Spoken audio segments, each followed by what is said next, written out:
একেই তো বর্ষা, আর তার উপর ভাবলাম যে এমন একটা কিছু করি যেটা সবার বাড়িতেই হয়, কিন্তু একটু অন্যরকম করে। তো যেরকম ভাবা সেরকম কাজ। তাই জন্য একটু সাদা সর্ষে একটু কালো সর্ষে বেটে নিলাম শিলে, টক দই নিয়ে নিলাম, আর ঘরে নিলাম 3 পিস ইলিশ মাছ। ইলিশ মাছটাকে প্রথমেই খুব ভালো করে নুন হলুদ দিয়ে মাখালাম, তারপর সর্ষে বাটা দিয়ে মাখিয়ে নিলাম, আর সর্ষের সাথে আমি কাঁচা লঙ্কা একসাথে বেটে নিয়েছিলাম। তারপর একটু টক দই দিয়ে মাখিয়ে নিলাম। আপনারা ভাববেন যে এটা ভাপে, তো এটা ভাপে ভেবেছিলাম করব, কিন্তু পরবর্তী সময় একটুখানি মনটা পাল্টে নিলাম। ভাবলাম এটা দিয়ে করি কাঁচা সর্ষের ঝাল। এই কাঁচা সর্ষের ঝাল করতে গেলে প্রথমে সমস্ত মশলা মাখিয়ে নিয়ে সর্ষের তেলও দিয়ে দেবেন।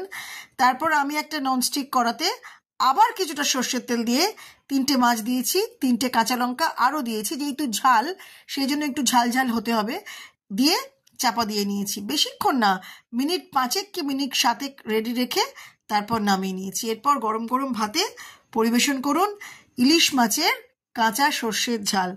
অপূর্ব স্বাদের এই রান্নাটা।